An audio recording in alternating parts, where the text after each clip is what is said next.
Annie Trégaud, on va s'intéresser à votre film maintenant qui s'appelle Les Passagers. C'était en 1971. Le film avait été sélectionné par la Semaine de la critique au Festival de Cannes. C'est l'itinéraire d'un travailleur immigré entre l'Algérie, où il va épouser la fille que ses parents ont choisie pour lui, et puis la France, où il est confronté à la précarité de l'emploi et aux difficultés de la vie quotidienne. On regarde sans plus attendre un extrait. La conquête de l'Algérie fut longue et meurtrière. Peu à peu, écrasés par l'armée, dépossédés de leurs terres par les colons ou par les grandes sociétés, les Algériens les plus pauvres sont contraints d'émigrer. À la fin du siècle dernier, l'essor industriel de la France commence de drainer cette main-d'œuvre désemparée. En 14-18, c'est par dizaines de milliers que les Algériens traversent la mer. La France les réquisitionne pour le franc et le travail obligatoire.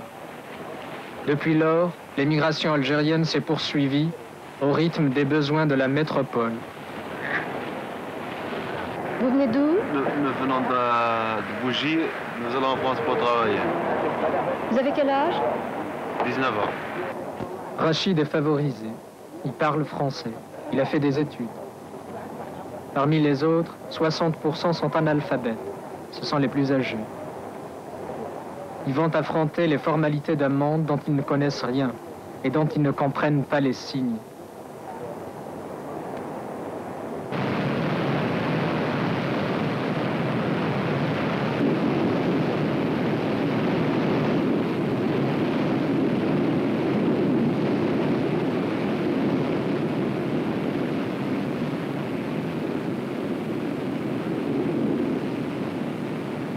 Les nouveaux arrivants vont rejoindre ceux de leur village ou de leur région, déjà installés.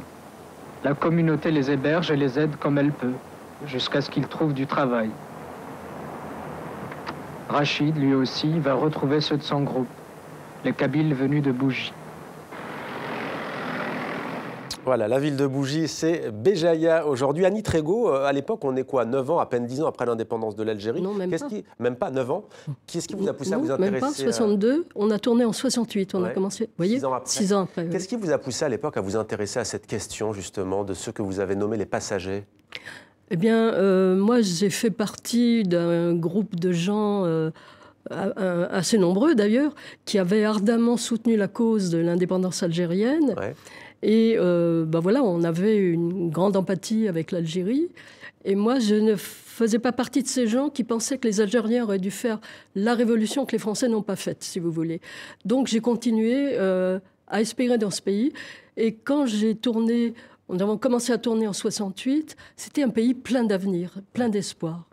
Et c'était, on y croyait beaucoup. Moi, j'ai tourné du temps de Boumedienne, qui a donc évincé Ben Bella, mais il y avait une politique internationale extraordinaire. C'est-à-dire l'Algérie et Cuba étaient les deux têtes pensantes des pays non alignés, des pays en voie de développement. Et Boumedienne travaillait beaucoup sur le développement intérieur, et en particulier, il voulait que les migrations au moins diminuent et à l'arrivée cessent. Donc, moi, j'ai proposé ce projet de film parce que, en même temps, j'étais branchée sur les nouvelles technologies, les caméras légères. À l'époque, c'était assez neuf. Et on pouvait rendre compte de la réalité de façon beaucoup plus intéressante pour les spectateurs, beaucoup plus authentique avec ces équipements-là. Donc, j'ai proposé cette approche à l'organisme culturel algérien en France, et ils m'ont dit oui. Ça a permis de faire un film assez cher, finalement, parce qu'on a tourné sur plus de 2 ans, presque 2 ans et demi. On a commencé à 68, on a terminé fin 70. Et on a pu montrer ce qu'était l'évolution d'un jeune qui émigre et qui est arrivé, quand il est arrivé en France, c'était un jeune garçon joyeux. Et il parle français, lui, contrairement à d'autres. Pas très très bien, mais il le parle. Mais il se débrouille. Oui. Quelles sont les conditions de travail et les conditions d'accueil à l'époque pour ce jeune?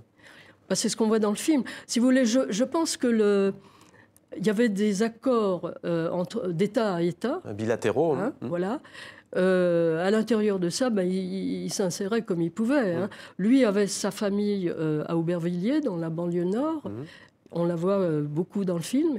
Et quand il est arrivé, Rachid est quelqu'un qui était plein d'espoir. Il pensait vraiment que immigrer, ça allait arranger ses problèmes, essentiellement des problèmes financiers. Hein. Et c'était pas le cas? Ben non. Pas si simple. Hein. Non seulement c'est pas si simple, mais le cas de Rachid n'est pas un cas désespéré. C'est pas le plus miséreux. Oui. Non. Rachid arrivait, je vous dis, plein d'espoir. Et on voit à la fin du film que c'est un garçon cassé.